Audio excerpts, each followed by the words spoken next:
Good morning everyone. जो हम revision lecture कर रहे थे, गुड मॉर्निंग एवरीवन। कंटिन्यू करते हैं अपना आरटीपी। अकाउंटेंसी का जो आरटीपी था अपना, अकाउंट का जो आरटीपी था उसमें हमने मैक्सिमम जो चैप्टर्स है वो सारे कल डिस्कस किए, उनके क्वेश्चन डिस्कस किए। ठीक है, अगर आपने वो वाली वीडियो नहीं देखी तो पहले आपको आरटीपी वाली वीडियो देखनी है, पार्ट 1। ठीक है, आई बटन में आप लोगों को वहां पे दिख जाएगा लिंक। और दूसरा, इसमें हमने स्पेशली क्या करना है, अकाउंटिंग स्टैंडर्ड। कल वीडियो जब बड़ा लंबा हो रहा था तो मैंने ये बात बोली थी कि अकाउंटिंग स्टैंडर्ड को अलग से करेंगे, फ्रेश माइंड से करेंगे, क्योंकि एएस 1 नंबर क्वेश्चन में आएगा and 1 number question is a compulsory question, वो आपको करने ही करने हैं। प्लस एएस 20 मार्क्स का आएगा। 20 मार्क्स आप ऐसा समझो, 40 नंबर अगर पास नंबर है तो 20 नंबर क्या हुआ, 20 नंबर 50% ऑफ योर पासिंग का जड़ी बूटी है कि नहीं। 40 नंबर में आप पास हो जाते हैं पर्टिकुलर सब्जेक्ट में, और 20 नंबर सिर्फ और सिर्फ अकाउंटिंग स्टैंडर्ड से आ रहा है। बट मैं इस 20 पे इसलिए भी स्ट्रेस देता हूँ क्योंकि यहाँ जो आपका करेक्ट करने का चांसेस जो है ना, एक्यूरेसी, वो बहुत हाई है। एक पर्टिकुलर क्वेश्चन में अगर कहीं पे भी आपसे मिस्टेक हो जाए तो उसकी सब्सिक्वेंट फिगर्स ऑटोमेटिकली अफेक्टेड हो जाती हैं एंड प्रोसेस में मार्क्स भले ही मिलता है बट वहां पे आपको मार्क्स कटेंगे। बट एएस में बड़ा क्वेश्चन आता ही नहीं है, प्रोविजन आपको क्लिक करेगा, प्रोविजन पे मार्क्स मिल जाएंगे और थोड़ा बहुत कैलकुलेशन होगी उस पे मार्क्स मिल जाएगा। तो अगर एएस आपको आता है तो डेफिनेटली आप 5 आउट ऑफ 5 मार्क्स सिक्योर करेंगे, वहां पे मार्क्स कटने के चांसेस बहुत कम होते हैं। ओके, वीडियो शुरू करने से पहले एक छोटी सी बात मैं आप लोगों से शेयर करना चाहता हूँ। आपने सुना है सचिन तेंदुलकर के बारे में, डेफिनेटली आप सब जानते ही होंगे, he is a great cricketer. और सचिन तेंदुलकर की एक बात याद आती है जो मैं आप लोगों से शेयर करना चाहता हूँ।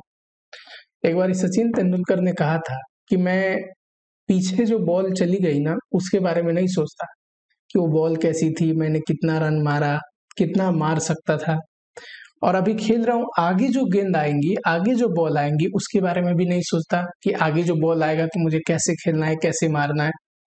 मैं सिर्फ अभी जो बॉल आ रहा है ना मेरे सामने, उस पर पूरा अपना कंसंट्रेशन देता हूँ और कोशिश करता हूँ कि इस बॉल को मुझे कैसे बेहतर से बेहतर खेलना है। सेम आपको भी अपनी लाइफ में इस कॉन्सेप्ट को अडॉप्ट करना है। पीछे जो हो गई है, अगर किसी बच्चे का अटेम्प्ट लगा है या किसी बच्चे की प्रिपरेशन अच्छे से नहीं हुई है, उसके बारे में मत सोचो, डेफिनेटली ये वर्थ नहीं है, ये सिर्फ आपका समय खराब करेगा। और आगे जो कॉन्सिक्वेंसेज होंगी कि एग्जामिनेशन कैसा जाएगा, रिजल्ट कैसा आएगा, पेपर कैसा आएगा, इसके बारे में भी सोच के घबराने की जरूरत नहीं है, वो भी आपके हाथ में नहीं है। आपके हाथ में क्या है, प्रेजेंट में जो चल रहा है, अभी पढ़ने का समय है, पढ़ाई करो, दबा के पढ़ो बिल्कुल। ठीक है, अभी जो प्रेजेंट है उसमें अपना बेस्ट परफॉर्म करो, हमेशा प्रेजेंट में जिया करो, प्रेजेंट को बेहतर से बेहतर, प्रेजेंट में मेहनत करो, ऑटोमेटिकली आगे जो आएगा वो बेहतर ही आएगा, अच्छा ही होगा, और पीछे जो होगा उसके लिए कोई अफसोस नहीं रहेगी लाइफ में। समझ रहे हो? चलो, सबसे पहले तो चैनल को सब्सक्राइब कर लो कि वीडियो डलती रहेंगी तो आपको मिलना चाहिए, नोटिफिकेशन वाला आइकन भी क्लिक कर लेना कि आपको पता चलनी चाहिए कि वीडियो डली है कि नहीं। पढ़ते रहेंगे, नया कुछ सीखते रहेंगे। मैं बहुत सारी आप लोगों के लिए प्लानिंग किया हूँ आगे वीडियोस की भी, बियॉन्ड द स्टडी की, पढ़ाई से बढ़ के भी, कि रिगार्डिंग स्टडीज की प्रैक्टिकल एप्लीकेंसेस भी आपको जानना चाहिए। बहुत चीजें आएंगी फ्यूचर में वीडियोस, तो चैनल को आप सब्सक्राइब कर लो। कोई वीडियो पढ़ाई से रिलेटेड मिस नहीं होनी चाहिए, एग्जामिनेशन से रिलेटेड मिस नहीं होनी चाहिए। चलिए, AS2 से क्वेश्चन है देखते हैं। In determining the cost of inventory, ठीक है, it is appropriate to exclude certain cost and recognise them as expense in the period in which they are incurred. Provide example of such cost as per AS2 valuation of inventory. कहता है कि कुछ ऐसे खर्चे होते हैं जो inventory cost में नहीं लिया जाता, उसको इन्वेंट्री के कॉस्ट में मत जोड़िए, एज ए एक्सपेंस रिकॉग्नाइज कर लीजिए। और एएस में कौन से ऐसे खर्चे हैं जो एएस कहता है, आपने पढ़ा है ना, एक्सक्लूजन फ्रॉम कॉस्ट, कॉस्ट में ये 4 आइटम नहीं जोड़ते, 4 ऐसे खर्चे जिसकी जिक्र करता है एएस। पहला, abnormal loss of material, labour and production cost, याद आ रहा है कुछ? दूसरा, storage cost, unless it is necessary to the nature of production, है कि नहीं। अगर स्टोरेज कॉस्ट ऐसा है कि गुड्स के लिए नेसेसरी है, मान लो केमिकल है तो लेबोरेटरी में ही स्टोर होगा ना प्रोडक्शन प्रोसेस में भी जाने के लिए। तो देखो स्टोरेज कॉस्ट तब लेते हैं जब प्रोडक्शन के लिए जरूरी है वो स्टोरेज, नहीं तो गुड्स डैमेज हो जाएगा, ठीक है। नॉर्मल स्टोरेज होता है ना, जो गुड्स रखे हैं इस वजह से कि अभी प्रोडक्शन नहीं हो रही है, इस वजह से कि अभी बिक नहीं रही है फिनिश गुड्स, वो स्टोरेज कॉस्ट नहीं लेते। Third, administrative and administrative overhead which are not directly related to bring material to the present location and condition। और चौथा, सेलिंग एंड डिस्ट्रीब्यूशन ओवरहेड। ये चार खर्चे हैं जो एएस कहता है इन्वेंट्री कॉस्ट में नहीं लेंगे, यही आपको लिखना है। लेकिन आपका थोड़ा नॉलेज भी तो चेक करो, एएस आपने कितनी बढ़िया से पढ़ा है। पहला था ना अब normal cost of material, labour and overhead. Labour का अब नॉर्मल कॉस्ट क्या हो सकता है? Idle time. आइडल टाइम में जो पेमेंट होती है लेबर को, आइडल टाइम मतलब अब नॉर्मल आइडल टाइम, मशीन बिगड़ गई, फैक्ट्री में रॉ मटेरियल नहीं है, लेबर खाली बैठे हैं, पेमेंट कर रहे हैं, ये सब है अब नॉर्मल लॉस ऑफ लेबर। वैसे ही प्रोडक्शन कॉस्ट में हो गया, जैसे अंडर रिकवरी हो गई हमारी प्लानिंग फेलियर की वजह से, है कि नहीं। मटेरियल का अब नॉर्मल लॉस क्या होता है, हमने मटेरियल कॉस्टिंग में पढ़ा है इसको, नॉर्मल लॉस अब normal loss, any loss over and above normal loss is अब नॉर्मल लॉस ऑफ मटेरियल, ठीक है। स्टोरेज वाला पॉइंट मैंने समझा दिया। थर्ड में था ना administrative overhead, administrative and general overhead. देखो कोई मटेरियल खरीद के लाने से रिलेटेड तो नहीं है, मटेरियल कॉस्ट में क्या लेते हैं, purchase cost and all other cost which are necessary to bring material to the present location, जहां भी मटेरियल स्टोर होता है जिस कंडीशन में, वहां तक ले आने के सारे खर्चे, loading unloading, freight, insurance, brokerage, है कि नहीं। कोई रास्ते में टैक्स वगैरह लगा जिसका रिफंड नहीं मिलता है वो टैक्स, ये सब लेना है ना। एडमिनिस्ट्रेटिव ओवरहेड कब ले सकते थे, ओवरहेड कब लेते हैं मटेरियल में, जब मटेरियल नहीं फिनिश गुड्स में मटेरियल कन्वर्ट होता है तो उसमें ओवरहेड वगैरह भी लगता है, तब लिया जाता है। पर यहाँ पे क्या पूछ रहे हैं, मटेरियल, तो एडमिनिस्ट्रेटिव ओवरहेड नहीं आएगा। सेलिंग एंड डिस्ट्रीब्यूशन, ये तो है ही नहीं खर्चा मटेरियल का, है कि नहीं, ये तो सेलिंग का खर्चा है, तो ये चारों खर्चे आप लिखोगे। बी नंबर क्वेश्चन अभी करते हैं, बहुत अच्छा क्वेश्चन है। पहले सी नंबर देखो जो थ्योरेटिकल है। Rohan Private Limited, a wholesaler in agriculture product, have valued inventory on net realizable value on the ground that AS2 does not apply to inventory inventory of agriculture product। हाँ जी, Rohan private limited कहता है कि agriculture product में deal करता है, wholesaler है, और अपनी प्रोडक्ट को ना एनआरबी पे रिकॉर्ड किया। अगर AS2 अप्लाई होता किसी इंडस्ट्री पे, AS2 मान लो अप्लाई होता है, तो पता है वैल्यूएशन कैसे करनी है, कॉस्ट और एनआरबी विचएवर इज लोअर, है कि नहीं। AS2 कहता है inventory should be valued cost और एनआरबी विचएवर इज लोअर। यहाँ फिनिश गुड्स है, आप वो दिमाग मत लगाना ये रॉ मटेरियल का होगा तो रिप्लेसमेंट कॉस्ट का कंसेप्ट आएगा, वो बात नहीं। सिंपल AS2 का कंसेप्ट तो यही है, कॉस्ट और एनआरबी विचएवर इज लोअर। क्या ये इस पे AS2 अगर नहीं लगा तो ये वैल्यू कर सकता है, कोई दिक्कत नहीं, पर AS2 लगेगा कि नहीं। देखो AS2 चार ऐसे इन्वेंट्री पे अप्लाई नहीं होते, AS पढ़ते वक्त आपको पढ़ाया गया है। Number, WIP of construction contract, construction contract का WIP पे AS नहीं लगता, क्यों, उसके लिए अलग से है ना AS7। दूसरा WIP ऑफ सर्विस इंडस्ट्री, ये इसमें कवर नहीं है। तीसरा, अगर आप इन्वेस्टमेंट करें शेयर में, डिवेंचर में, एज ए इन्वेंट्री उसको रखें, तब AS ये अप्लाई नहीं होगा, क्यों, क्योंकि लिए उसके लिए है ना AS13 इन्वेस्टमेंट अकाउंटिंग, है कि नहीं। और चौथा, producer stock of, producer inventory of live stock, agriculture product, forest product, mineral oils, ores. पर जो चौथा एक्सक्लूजन है, कि चौथा जो पॉइंट है जिसपे AS नहीं लगता, वो क्या है, प्रोड्यूसर इन्वेंट्री। यानी कि एग्रीकल्चर प्रोडक्ट या लाइफ स्टॉक हो, जैसे भेड़ बकरियां हो गए, है कि नहीं, ये प्रोड्यूसर अगर है तो इन्वेंट्री का AS2 नहीं लगेगा। पर हमारे केस में तो ये होलसेलर है, तो होलसेलर है तो AS2 लगेगी, और कॉस्ट और एनआरबी विचएवर इज लोअर पे वैल्यूएशन करनी पड़ेगी, ठीक है। चार इन्वेंट्री हैं जिसपे AS2 नहीं लगता। चौथा का नाम था प्रोड्यूसर इन्वेंट्री, वहां पे वर्ड है प्रोड्यूसर, यहाँ पे क्या है क्वेश्चन में दिया हुआ, होलसेलर। ये प्रोड्यूसर नहीं है, एग्रीकल्चर प्रोडक्ट का प्रोड्यूसर होता तो वहां एग्जिम्पशन में कवर्ड हो जाता, AS2 नहीं लगता, तब ये कर सकता था। On the basis of given below, information given below, find out value of inventory, inventory valuation करना है। AS2 क्या कहता है भैया इन्वेंट्री वैल्यूएशन का, बताओ AS2 क्या कहता है। As per AS2 inventory should be valued cost और NRV whichever is lower. Okay,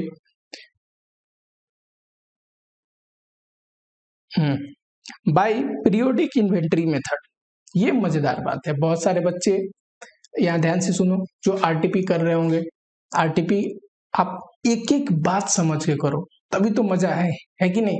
सिर्फ बना लिया इसमें जरूर, कई बार तो इंसान बिना समझे ही बना देता और आंसर मैच भी कर जाती है। इट डज नॉट मीन कि उसको वो चीज आता था, है कि नहीं। चलो, पीरियोडिक इन्वेंट्री मेथड क्या है, as per AS2 to be considered while preparing balance sheet, ठीक है। और वेटेड एवरेज मेथड लगाना है। चलिए, इन्वेंट्री का ना दो मेथड होता है, इन्वेंट्री का दो मेथड होता है। पहला मेथड बोलते हैं परपेचुअल इन्वेंट्री सिस्टम,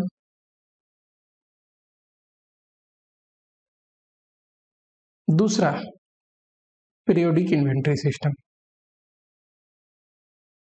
देखो, परपेचुअल इन्वेंट्री सिस्टम में क्या होता है ना, inventory is updated as and when inventory is received. जैसे इन्वेंट्री आता है इन्वेंट्री अपडेट हो जाता है, फ्रेश कॉस्ट निकालते हैं, यानी कि हर एक स्टेप पे इन्वेंट्री की एडजस्टमेंट करी जाती है। जैसे कि स्टोर लेजर में आपको याद होगा, स्टोर लेजर हमने पढ़ा था, ये परपेचुअल इन्वेंट्री सिस्टम का एग्जांपल है। स्टोर लेजर में हम क्या करते थे कि जब जब इन्वेंट्री आती थी तब तब एंट्री डालते थे और बैलेंस को अपडेट करते थे कि क्लोजिंग बैलेंस अपने पास कितना है कि नहीं।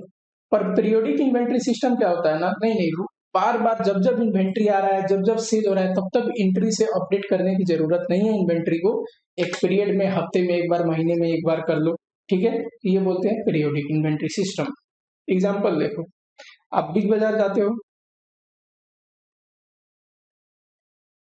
कोई भी गुड्स खरीदोगे आप, वो स्कैन करते हैं, ऑटोमेटिकली इन्वेंट्री अपडेट हो जाता है। ये एक परपेचुअल इन्वेंट्री रिकॉर्डिंग का एग्जांपल है। जितने भी बड़े बड़े स्टोर्स हैं ये सब परपेचुअल इन्वेंट्री सिस्टम रखते हैं। उनसे अगर पूछोगे ना कौन सी स्टॉक कितना पड़ा हुआ है, वो एक सेकेंड में बता देंगे और कितने कॉस्ट का है, क्योंकि वो जब जब बाई सेल हो रहा है तब तब इन्वेंट्री अपडेट हो जाता है। पर ये एक छोटा सा मान लो शॉपकीपर है, तो शॉपकीपर जनरली क्या करते हैं, हफ्ते में एक बार या महीने में एक बार गुड्स जब मंगवाते हैं तो देख लेते हैं क्या क्या घट गया है, वो चीज लिखते हैं, मंगवा लेते हैं, है कि नहीं। उनको एज एंड व्हेन कितना इन्वेंट्री अपडेट हो रहा है ये नहीं पता होता है। आप एक शॉपकीपर से जाओ और पूछो कि आपके दुकान में कौन सी चीज कितना आइटम पड़ा हुआ है, उसको याद ही नहीं होगा, गिनने पड़ेंगे। क्यों? जैसे जैसे बिक रहा है उनको अपडेट नहीं रहता इन्वेंट्री को। ये है पीरियोडिक इन्वेंट्री सिस्टम, ठीक है। पीरियोडिक इन्वेंट्री सिस्टम में इन्वेंट्री को अपडेट किया जाता है आफ्टर सर्टेन पीरियड, हफ्ता हो सकता है, महीना हो सकता है, ठीक है। परपेचुअल में एज एंड व्हेन जैसे इन्वेंट्री आती है या जाती है, इन्वेंट्री को अपडेट किया जाता है। समझ रहे? अब इससे क्या फर्क पड़ेगा अपने क्वेश्चन पे, कि अगर ये परपेचुअल इन्वेंट्री सिस्टम होता तो लास्ट में कितने यूनिट बचे। देखो ये कितना यूनिट बाई हुआ है, 80, कितने यूनिट इश्यू हुआ है, 60, तो 20 यूनिट बचे होंगे। पर कौन सा 20 यूनिट बचा है, देखो, पर अगर वेटेड एवरेज निकालते, वेटेड एवरेज कैसे निकालते हैं, total cost divide by total unit. Store laser आपने पढ़ा होगा, नहीं पढ़ा है स्टोर लेजर तो एक बार बढ़िया से स्टोर लेजर आपको आना चाहिए। स्टोर लेजर का वीडियो भी है, कॉस्टिंग कंसेप्ट बोल के प्लेलिस्ट में देखना चाहिए आपको। तो देखो, अगर परपेचुअल इन्वेंट्री सिस्टम होता तो स्टोर लेजर की तरह हम बना के कॉस्ट निकालते, है कि नहीं। हर एक आइटम जब जब बाई हुआ तब तक नया वेटेड एवरेज कॉस्ट, इश्यू हो रहा है तो इश्यू का एंट्री, फिर बाई हुआ नया वेटेड एवरेज कॉस्ट। बट ये उसका क्वेश्चन नहीं है। क्वेश्चन क्या है, पीरियोडिक का, कि एक बार आप वेटेड एवरेज निकाल लीजिए और बता दीजिए। अब बताओ 20 यूनिट बचे होंगे कि नहीं, 80 यूनिट में से 60 यूनिट इश्यू हो गया, 20 यूनिट बचा होगा। 20 यूनिट का NRV कैसे निकालेंगे, 20 यूनिट इंटू ये दिया हुआ है मार्केट प्राइस 107.75, कितना आएगा,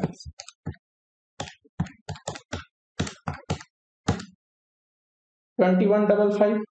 अच्छा, 20 यूनिट का कॉस्ट कैसे निकालेंगे, तो 20 यूनिट का cost into weighted average cost निकाल देते हैं टोटल का। टोटल का क्यों, क्योंकि पीरियोडिक इन्वेंट्री सिस्टम है, एक बार हम निकालते हैं, एक बार लास्ट में पता करते हैं कितनी इन्वेंट्री बची है भैया, इसका कितना कॉस्ट होगा, लास्ट में एक बार वेटेड एवरेज निकाल लेते हैं, ठीक। परपेचुअल होता तो जब जब इन्वेंट्री बाई हुआ है तब तब वेटेड एवरेज निकालते, इश्यू हटाते और लास्ट में देखते किस रेट का इन्वेंट्री बचा है। ठीक है, स्टोर लेजर की तरह। तो सीधा आप जोड़ दो 20 इंटू 108, 15 इंटू 107, 30 इंटू 109, करो फटाफट, कितना आएगा 8640 डिवाइड बाई 80, यह 108 और कितनी आएगी कॉस्ट इंटू 20, 2160। बताओ वैल्यूएशन किस पे होगी, तो इस पे होगी, विच एवर इज लोअर पे। ठीक है, समझ में आया, आगे बढ़ते हैं। AS10 से आया है प्रॉपर्टी प्लांट इक्विपमेंट। बताइए क्या बोलता है AS10 में, A Limited has incurred following cost. Determine if the following cost can be added to the invoice purchase price and included in initial recognition of cost of PPE. बताइए cost of property plant equipment में क्या क्या लेते हैं, purchase cost and all other cost that are necessary to bring asset for its ready to use, intended use के लिए लाने के लिए जितने भी और सारे खर्चे जरूरत होते हैं, सारे खर्चे जोड़ा जाता है, जैसे कि loading, unloading, site preparation, professional को चार्जेस दे दिया, कुछ कंसल्टेंसी फी, वो समझ में आ रहा है, कोई GST वगैरह टैक्सेज है जिसका रिफंड नहीं मिलेगा वो। लेकिन कुछ ऐसे खर्चे हैं जो रेडी टू यूज या इंटेंडेड यूज के लिए करने की जरूरत नहीं होती, वो खर्चे इसमें नहीं जोड़ते, जैसे कि इनागोरेशन कॉस्ट। अरे कोई चीज इनागोरेट कर रहे हो, उसका कॉस्ट उसमें थोड़ी ना, वो तो मशीनरी रेडी टू यूज में है कि नहीं। दूसरा प्रमोशन के खर्चे, जैसे कि यहाँ पे एडवर्टीजमेंट एंड प्रमोशन, तो ये वाला कॉस्ट क्या नहीं आता है। और ऑपरेशन लॉसेज नया मशीन लगाते हैं तो कई बार एम्प्लॉय उतना अच्छे से हाथ बैठा नहीं होता, तो बार बार मिस्टेक कर देता है, प्रोडक्ट कुछ खराब कर देता है, वो जो ऑपरेशन लॉसेज है वो भी हम नहीं लेते, है कि नहीं। तो कौन कौन सा खर्चा लेंगे, इंपोर्ट ड्यूटी लेंगे, शिपमेंट लेंगे, इंश्योरेंस लेंगे, इनागोरेशन नहीं लेंगे, प्रोफेशनल फी लेंगे, एडवर्टीजमेंट नहीं लेंगे, अच्छा साइट प्रिपरेशन लेंगे, एडमिनिस्ट्रेटिव एंड जनरल ओवरहेड नहीं लेंगे। क्यों, बाई करके लेके आ रहे हैं। अगर मशीन खुद अपने पास बनाते, मशीन अपनी ही फैक्ट्री में बनाते, तो ओवरहेड का खर्चा जितना अपोर्शन हो सकता है उतना जरूर लेते, पर ये मशीन बनाने का मशीन, वो जो बोलते हैं ना कि मशीन खुद से ऑन कंस्ट्रक्शन, वो वाला नहीं है, सेल्फ कंस्ट्रक्टेड मशीन नहीं है, ये क्या है खरीद के लेके आ रहे हैं, तो ओवरहेड का खर्चा थोड़ी ना लगेगा। Effect of change in foreign exchange rate, AS11 से क्वेश्चन है। बताइए AS11 से जब भी क्वेश्चन आएगा क्या आ सकता है, एक तो आ सकता है सर फॉरवर्ड कॉन्ट्रैक्ट के पे, फॉरवर्ड कॉन्ट्रैक्ट में भी दो होते हैं, स्पेकुलेटिव एंड दूसरा हेजिंग। दूसरा आ सकता है फॉरेन ऑपरेशन पे, करेक्ट। फॉरेन ऑपरेशन में हमने पढ़ा है ना integral non integral operation, non integral operation, ठीक। थर्ड क्वेश्चन किस पे आ सकता है, AS11 से अगर आता है तो थर्ड क्वेश्चन आ सकता है फॉरेन करेंसी ट्रांजैक्शन पे, कोई ऐसी ट्रांजैक्शन जो फॉरेन करेंसी में हुआ है, जैसे कि इंपोर्ट एक्सपोर्ट हो गया, है कि नहीं, फॉरेन लोन हो गया, है कि नहीं, फिक्स एसेट हमने बाई कर लिया फॉरेन से, इसी पे क्वेश्चन आ सकता है। और क्या, यही कवरेज है जो आपके लेवल में पढ़ना है। Kumar limited borrowed $3 lakh on 31/3/12 which was repaid on 30/6/21, ये कह रहा है। चलिए थोड़ा मैं इरेज करता हूं कि भैया हमने 31/12/2020 को $3 लाख लोन लिया है, करेक्ट, कोई दिक्कत नहीं। और पे कब करेंगे 30/6/21 को, ओके कोई बात नहीं, पे करेंगे। Kumar limited present it financial statement for the year ending, और 31 मार्च बीच में आएगा ना, उसमें हम बैलेंस शीट का डेट है, बैलेंस शीट बनाएंगे। एक्सचेंज रेट दिया हुआ है, जिस दिन हमने लिया लोन उस दिन एक्सचेंज रेट था 44 का, जिस दिन बैलेंस शीट बन रही है 44.5 का, और जिस दिन हम लोन पे कर रहे हैं उस दिन 44.75 का एक्सचेंज रेट है, correct. Calculate borrowing in reporting currency, reporting currency मतलब हमारे लिए rupees, to be recognise in a book above mention date and also show journal entry. कह रहा है कि बताइए जिस जिस डेट में, चाहे हम लोन लेने का दिन हो, सेटलमेंट करने का दिन हो, या बैलेंस शीट का एक डेट आता है, 3 डेट दिया है, क्या फॉरेन करेंसी में, फॉरेन करेंसी का जो लोन है वो कैसे रिकॉग्नाइज करेंगे, उसका जर्नल एंट्री पास करिए, ठीक है। दूसरा पोर्शन देखेंगे अभी, बताओ हमने क्या पढ़ा है, फॉरेन करेंसी लोन क्या है, एक मॉनेटरी आइटम है, करेक्ट। इनिशियल रिकॉग्नाइजेशन किस रेट से करते हैं, तो on the rate prevailing on the date of transaction, transaction के डेट में कौन सा रेट था जिस दिन हमने लोन लिया, 44, तो लोन को किस पे रिकॉग्नाइज करेंगे, 44 के रेट से। 1,32,00,000 का लोन आएगा, क्या जर्नल एंट्री पास करोगे फोर, ये इरेज कर लो, bank account debit to foreign currency loan, correct. 1,32,00,000, 1,32,00,000। Balance sheet date में मॉनेटरी आइटम कैसे करते हैं, तो मॉनेटरी आइटम क्लोजिंग रेट से, यानी कि बैलेंस शीट डेट पे जो रेट होगा उस रेट पे वैल्यू करते हैं। तो लोन का वैल्यू कितना हो जाएगा 44 के हिसाब से, 3 लाख इंटू 44.5 के हिसाब से 1,33,50,000, यानी कि लोन पता है फॉरेन करेंसी बढ़ने की वजह से 1.5 लाख बढ़ गया, तो इसकी भी तो एंट्री करनी पड़ेगी। हाँ जी करनी पड़ेगी, ये हमारा क्या है, लॉस है, लोन बढ़ गया तो हमें ज्यादा पैसा देना पड़ेगा। तो exchange difference debit to foreign currency loan 1.5 lakh, 1.5 lakh, और इस एक्सचेंज डिफरेंस का क्या करोगे अगले एंट्री में, तो पीएल में भेज दोगे, PL to exchange difference, simple. Settlement वाले दिन देखो, लोन अभी हमारे बुक में कितने पे दिख रहा होगा, 1,33,500 पे, है कि नहीं। सेटलमेंट वाले दिन लोन का वैल्यू कितना हो गया, 3 लाख इंटू 44.75 1,34,25, कितने से लोन बढ़ गया, तो लोन पता है और 75,000 से बढ़ गया। तो सेटलमेंट वाले दिन क्या एंट्री होगी, सिंपल, एक तो फॉरेन करेंसी लोन कैंसिल करो भैया 1,33,500 से, दूसरा ये जो लॉस है एक्सचेंज लॉस, एक्सचेंज डिफरेंस करके आप लिख सकते हैं 75,000 टू बैंक, हमें पे करनी पड़ेगी ना लोन, 1 लाख, 1,34,25,000, ठीक है। और ये क्या करोगे, पीएल में भेज दोगे, बस यही पूछ रहा है।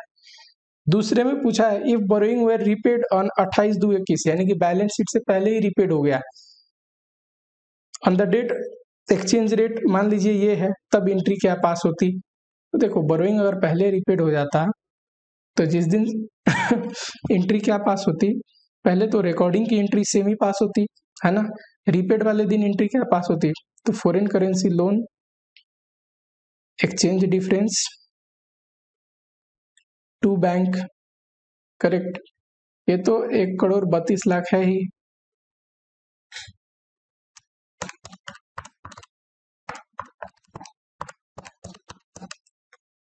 $60,000 ये, 1,32,00,000 $60,000 ये, ठीक है। कैसे, देखो 44 के रेट से हमने लोन लिया था, बाद में रेट बढ़ गया तो कितना हमें घाटा हुआ, तो 44.2 माइनस 44 इंटू 3 लाख, ठीक है, 60,000, यही रेट है ना। चलो समझ में आया। एक बात हमेशा आपको याद रखना है, एस 11 क्या कहता है, मॉनेटरी आइटम किस पे रिकॉर्ड होते हैं, सबसे पहले इनिशियल रिकॉग्निशन, तो जिस दिन डेट ऑफ ट्रांजेक्शन है उस पे, क्लोजिंग बैलेंस शीट डेट पे क्लोजिंग रेट से वैल्यू करेंगे, प्रॉफिट लॉस जो भी होगा पीएल में चला जाएगा। उसके बाद सेटलमेंट वाली डेट, सेटलमेंट वाले एक्सचेंज रेट पे हम सेटल करेंगे, जो भी गेन और लॉस होगा पीएल में चला जाएगा। गवर्नमेंट ग्रांट का क्वेश्चन है अगला, AS12, AS12 किन किन बातों के कवर करता है, तो गवर्नमेंट ग्रांट में एक तो एसेट से रिलेटेड हो सकते हैं, दूसरा प्रमोटर कंट्रीब्यूशन से रिलेटेड हो सकते हैं, and third in the nature of revenue, जिसको government grant for expense fund भी बोल सकते हैं, ये हो सकता है। देखते हैं, फिक्स एसेट का क्वेश्चन है तो फिक्स एसेट से रिलेटेड हो सकता है, डेप्रिसिएबल भी हो सकता है फिक्स एसेट, नॉन डेप्रिसिएबल भी, पर नॉन डेप्रिसिएबल का नहीं पूछेगा, डेप्रिसिएबल का ही पूछेगा, नॉन डेप्रिसिएबल में ट्रीटमेंट नहीं है ज्यादा, है कि नहीं। डेप्रिसिएबल में दो मेथड है, gross and net. Net method कहता है ग्रांट मिला तो कॉस्ट में से घटा लीजिए एंड रिवाइज कॉस्ट पे डेप्शन चार्ज करिए, ग्रांट जब वापस करेंगे अगर कंडीशन सेटिस्फाई नहीं हुआ तो कॉस्ट में जोड़ दीजिए फिक्स एसेट का। ग्रोस मेथड क्या कहता है, तो grant method deferred grant account में भेज दीजिए, जैसे जैसे प्रोपोर्शन में डेप्रिसिएशन चार्ज होता है उतना ही प्रोपोर्शन में डेफर्ड ग्रांट से पीएल में पैसा ट्रांसफर करिए, ठीक है, ग्रांट को ट्रांसफर करिए, रिकॉग्नाइज करिए पीएल में, एंड अगर ग्रांट रिफंड करना पड़ा तो जितना भी रिफंड करना पड़ा सबसे पहले डेफर ग्रांट अकाउंट को डेबिट करेंगे, उसके बावजूद कुछ अगर ग्रांट बचता है, बैलेंस डिफरेंस बचता है तो पीएल से लेके आएंगे, क्यों, डेफर्ड ग्रांट से पीएल में भेजा था ना, तो वापस करते टाइम पीएल से लेके आएंगे बैलेंसिंग फिगर, यही हमने पढ़ा है, ठीक है। बोलोगे आप लोग अगर चाहिए आपको तो एएस का रिवीजन लेक्चर आपको डल जाएगी। ठीक है, यहाँ पे हम क्वेश्चन कर रहे हैं जो रिलेवेंट है उस क्वेश्चन से रिलेटेड प्रोविजन सिर्फ वही डिस्कस कर रहा हूं मैं। अगर पूरी एएस पे कमांड चाहिए एकदम सिंपल से सिंपल तरीके में, कमेंट बॉक्स में लिखो आप कि अगर आपको एएस की रिवीजन लेक्चर चाहिए। बिल्कुल, अब मैं एएस का रिवीजन लेक्चर एकदम शॉर्ट एंड समरी वे में लेके आऊंगा। चलो क्या कहता है, fix asset is purchase for 30 lakh. ठीक है, परचेज प्राइस 30 लाख है। Government grant receive 12 lakh, grant मिल गई 12 लाख का। ठीक है, सेल्वेज वैल्यू है 6 लाख। लास्ट में जब फिक्स एसेट यूज में नहीं रहेगा तो इतने में सेल्वेज वैल्यू में बिक सकता है। यूजफुल लाइफ है 4 years. The company charge depreciation based on state line method. ठीक है, जो भी डेप्रिसिएबल अमाउंट होगा उसको पर ईयर डिवाइड करके इक्वली चार्ज कर देंगे। Asset is shown in the balance sheet net of grant. कौन से मेथड का क्वेश्चन है, नेट मेथड का। नेट मेथड मतलब एसेट के कॉस्ट में से ग्रांट को घटाने हैं। ठीक है after 1 year grant become refundable to the extend 7,50,000। कह रहा है कि एक साल बाद ग्रांट को हमें रिफंड करना पड़ रहा है। कितना, पूरा 12 लाख नहीं, 7,50,000। क्यों, कई बार देखो जब सरकार ये ग्रांट देती है ना तो कंडीशन रख देती है। कई बार कंडीशन एसेट से रिलेटेड हो सकता है कि आप एसेट इतने साल बेच नहीं सकते, या एसेट में इन्वेस्टमेंट करें हैं तो इतने साल आपको चलानी पड़ेगी, वगैरह वगैरह। कंडीशन से सेटिस्फाई हो तो ठीक है, नहीं तो गवर्नमेंट ग्रांट रिफंड करना पड़ सकता है। Due to non compliance of certain condition, okay, you are required to give necessary journal entry for second year. पहले साल का जर्नल नहीं पूछ रहा, सेकेंड ईयर का जर्नल पूछ रहा है। ठीक है, चलो देखो डेप्रिसिएशन निकालना हो पहले साल में तो अपना देखो 30 लाख का वो था, 12 लाख गवर्नमेंट ग्रांट मिली तो कितना हो गया, 18 लाख, है कि नहीं। 18 लाख हमारा वैल्यू है नेट ऑफ गवर्नमेंट ग्रांट घटाने के बाद। उसके बाद डेप्रिसिएशन अगर आपको निकालना हो तो कैसे निकलेगा, 18 लाख का है asset account, 6 lakh salvage value divide by ये 4 साल चलना है ना एसेट को, 18 minus 6 divide by 4, 3 lakh depreciation आएगा। तो पहले साल में कितना डेप्शन घटा होगा, 3 लाख। अब बताओ सेकेंड ईयर का डेप्शन देखो,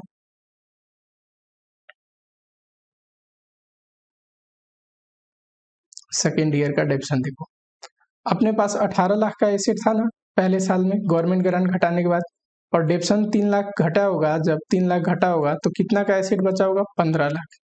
बट प्रॉब्लम ये है 15 लाख का एसेट जो बचा है, प्रॉब्लम ये है कि उसमें गवर्नमेंट ग्रांट रिफंड करना पड़ रहा है। तो जब गवर्नमेंट ग्रांट मिली थी तो कॉस्ट से घटाए थे, रिफंड करेंगे कॉस्ट में जोड़ देंगे तो कितना आ जाएगा, 15 प्लस 22,50,000। ठीक है, अब इस पे दो अगले 3 साल डेप्शन चार्ज होगी ना, तो बताओ नया डेप्शन निकालो, रिवाइज डेप्शन। सर 22,50,000 हमारा एसेट का अभी करेंट वैल्यू है, 6 लाख क्या है सेल्वेज वैल्यू, और 3 साल अब डेप्शन होगा।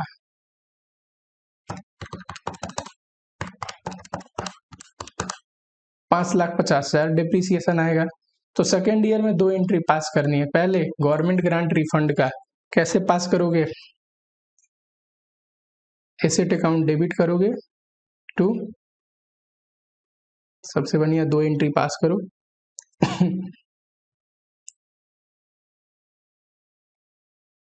Grant debit to bank. ठीक है, दूसरे में asset account debit to grant account. ठीक है, 7.5 लाख, 7.5 लाख। सिमिलरली यहाँ भी 7.5 लाख, 7.5 लाख। अब एसेट का तो अकाउंट बढ़ गया 7.5 लाख से। ठीक है, डेप्रिसिएशन कैसे चार्ज होगा, डेप्शन टू एसेट कितना निकला है अपना डेप्शन, ये रहा 5,50,000, 5,50,000। थर्ड इसके बाद एंट्री क्या करोगे, डेप्शन को पीएल में भेजना है ना, तो profit and loss account debit to डेप्शन।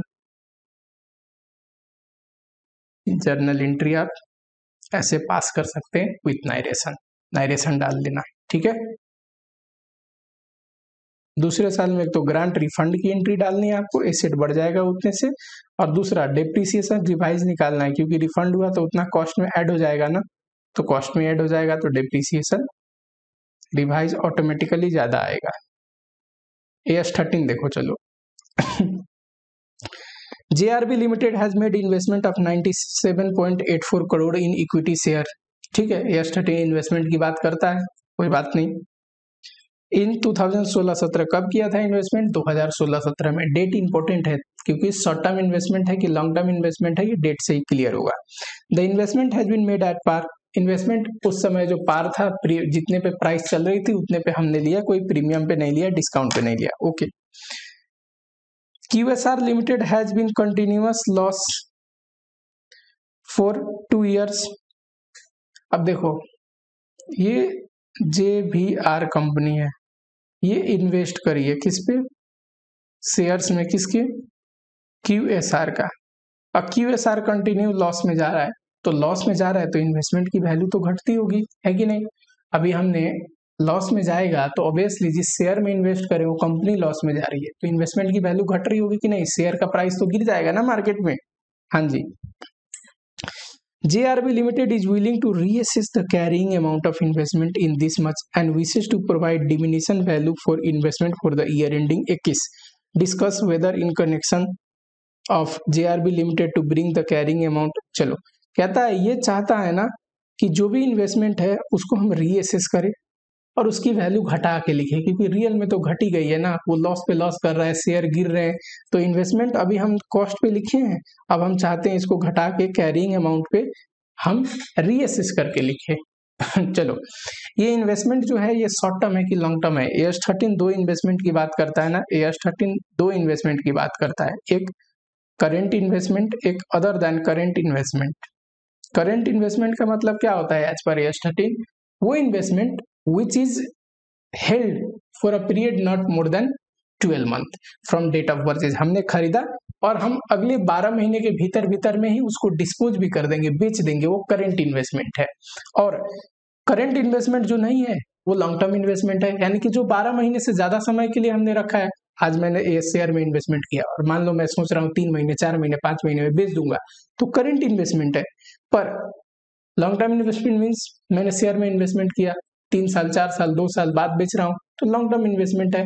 तो 12 मंथ इंटेंशन अगर होल्ड करने का लेस देन 12 मंथ का है तो वहां पे करेंट इन्वेस्टमेंट है, मोर देन 12 मंथ का है तो लॉन्ग टर्म इन्वेस्टमेंट है।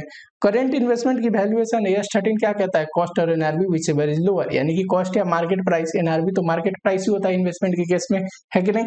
लॉन्ग टर्म इन्वेस्टमेंट के बारे में बोलता है कॉस्ट पे रिकॉर्ड करना है। ठीक है। एंड इफ कोई सरकमस्टांसेस है regarding permanent decline, diminishing in the value of investment, तो उसके लिए आप प्रोविजन बना के कैरिंग अमाउंट को रिवाइज कर सकते हैं। पर AS ये भी कहता है कि फ्यूचर में अगर वो कंडीशन एग्जिस्ट नहीं करता या फिर इन्वेस्टमेंट की वैल्यू बढ़ जाती है तो आप वापस से उसको रिवाइज कॉस्ट पे यानी कि बढ़ा के लिख सकते हैं। ठीक है, जो प्रोविजन बनाया था उसको कैंसिल कर सकते हैं।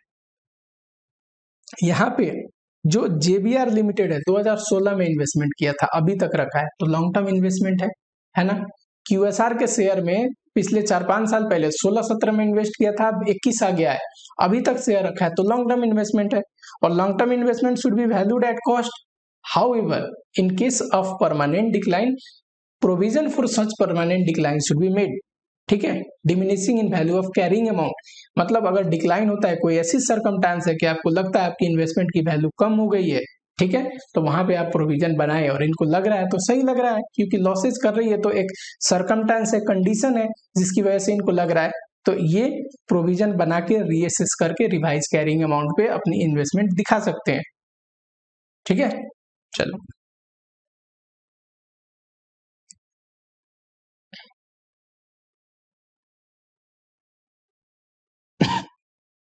अगला क्वेश्चन है बोरोइंग कॉस्ट से related. An enterprise has constructed complex piece of equipment, जो कि क्वालिफाइंग एसेट है, खुद ही बोल रहा है, ठीक है कोई बात नहीं। That is to be install on a production line of manufacturing plant. देखिए, प्रोडक्शन करने के लिए एक इक्विपमेंट चाहिए और सारे भी प्रोडक्शन इक्विपमेंट लगे हैं, एक नया इक्विपमेंट आया है, प्रोडक्शन लाइन में लगेगा, फिर ये भी प्रोडक्शन करेगा। The equipment has been constructed over the period of 15 month. Period नहीं भी देता तो हम क्वालिफाइंग मानते, क्यों? क्योंकि ये कह रहा है ना कि क्वालिफाइंग है। जब क्वेश्चन बोल दे क्वालिफाइंग है तो पीरियड दे ना दे कोई फर्क नहीं पड़ता। वैसे क्वालिफाइंग का डेफिनेशन क्या है? Which takes substantial period to prepare for its intended use or sale. ठीक है, सब्सटेंशियल पीरियड लेता है, जो कि जनरली 12 मंथ या उससे लॉन्गर पीरियड को सब्सटेंशियल बोलते हैं, बट एक शॉर्टर पीरियड को भी सब्सटेंशियल बोला जा सकता है अगर कंपनी के पास ऐसी सर्कमस्टांसेस है, ऐसी फैक्ट है जिसकी वजह से वो बोले कि क्वालिफाइंग एसेट है। ठीक है, चलो।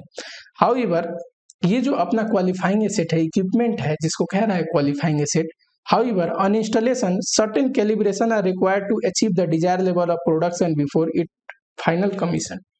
कह रहा मशीन तो लग गई लेकिन कुछ कैलिब्रेशन जरूरी है फाइनल एक अथॉरिटी देने के लिए कि अब लो ये प्रोडक्शन में मशीन लग गई है, अब प्रोडक्शन होगी। कमीशनड मतलब फाइनल नहीं बोलते कि अप्रूवल, अप्रूवल देने से पहले कुछ कैलिब्रेशन करना पड़ेगा। कैलिब्रेशन मतलब वो प्रोसेस जिससे हम ये पता करते हैं कि जो डिवाइस है, जो मशीनरी है, वो एक्यूरेट रिजल्ट दे रही है कि नहीं। तो बताओ, अभी तो वो यूज में नहीं ले सकते ना, क्योंकि वो प्रोसेस अभी रह रहा है। मशीन को चेक करना रह रहा है कि वो इसको एक्यूरेसी कैसी है, एक्यूरेट रिजल्ट दे रही है कि नहीं, सही चीज बना रही है कि नहीं, उसके बाद ही तो प्रोडक्शन करेगी मशीन, ऑब्वियस सी बात है। और ये जो प्रोसेस है ना कैलिब्रेशन का, it is expected to take approximately 2 month during the test run will be made. ठीक है, 2 महीने लगेगा, तब तक टेस्ट रन ट्रायल चलते रहेगा, चेक करेंगे मशीन सही रिजल्ट दे रहा है कि नहीं। बताइए ये 2 महीने का जो बोरोइंग कॉस्ट है इसको कैपिटलाइज करेंगे कि नहीं। देखो बोरोइंग कॉस्ट कैपिटलाइज करने का कंडीशन क्या था, 3 एक्सपेंडिचर इनकर्ड होना चाहिए, यानी कि जो आप बोरोइंग लेके आए हो उससे खर्चा भी होना चाहिए। आइडल बोरोइंग रखे हो बिजनेस में तो वो इंटरेस्ट नहीं, वो पीएल में जाएगा। कैपिटलाइज करने के लिए खर्चा होना जरूरी है क्वालिफाइंग पे। दूसरा कंडीशन था इंटरेस्ट शुड बी इनकर्ड, मतलब इंटरेस्ट एक्सपेंडिचर होना चाहिए। ऐसा नहीं है कि बोरोइंग लेके आए और उस पर इंटरेस्ट ही नहीं लग रहा है, तब कैपिटलाइज नहीं होगा, इंटरेस्ट इनकर्ड होना जरूरी है। थर्ड, वो सारे necessary activities which are necessary to prepare the qualifying asset for it intended use or sale shall be continued, यानी कि वो एक्टिविटी जिसकी वजह से वो क्वालिफाइंग एसेट अपनी इंटेंडेड यूज के लिए प्रिपेयर हो रहा है वो होते रहने चाहिए। ठीक है, यानी कि मशीन अगर बन रहा है तो उस पर काम चलते रहनी चाहिए, है कि नहीं। कंस्ट्रक्ट हो रहा है तो कब सीजेस टू एग्जिस्ट हो जाता है, कैपिटलाइजेशन कब रोक देते हैं, यस क्या बोलता है, कैपिटलाइजेशन तब रोक देंगे जब नेसेसरी एक्टिविटी जो है, जिसको नेसेसरी एक्टिविटी बोलता है यस, कि वो एक्टिविटी जो मशीनरी को प्रिपेयर कर रहा है इट्स इंटेंडेड यूज को, क्वालिफाइंग एसेट को प्रिपेयर कर रहा है फॉर इट्स इंटेंडेड यूज और सेल, वो सीजेस टू एग्जिस्ट, वो रुक जाए। वो एक्टिविटी अगर रुक जाए तो कैपिटलाइजेशन बंद कर देंगे। एग्जाम्पल, बिल्डिंग बन रही थी, ठीक है, बिल्डिंग अब पूरी हो गई तो बिल्डिंग बनने का काम रुक गया तो कैपिटलाइजेशन भी रोक देंगे, क्योंकि वो सारी एक्टिविटी रुक गई ना जो बिल्डिंग बना रही थी उसके यूज के लिए। बिल्डिंग कंप्लीट हो गई, कैपिटलाइजेशन रुक देंगे, है कि नहीं। यहाँ पे बताओ, अभी ये क्या फाइनल प्रोडक्शन, कमर्शियल प्रोडक्शन के लिए मशीन अप्रूव है नहीं, 2 महीने लग रहा है ना टेस्ट रन के लिए, कैलिब्रेशन पीरियड के लिए, तो इंटेंडेड यूज के लिए तो रेडी ही नहीं है। ये जो एक्टिविटी है 2 महीने का, ये भी नेसेसरी एक्टिविटी है, तो इसका भी 2 महीने का इंटरेस्ट आपको कैपिटलाइजेशन करनी है। ठीक है, तो आपको कैपिटलाइजेशन कब सीज होगा ये लिखना है उसके बाद लिखना है कि कमर्शियल प्रोडक्शन अभी नहीं अप्रूव हुआ है, कमीशन नहीं हुआ है, तो ये 2 महीने का इंटरेस्ट जो है ये कैपिटलाइजेशन होगा।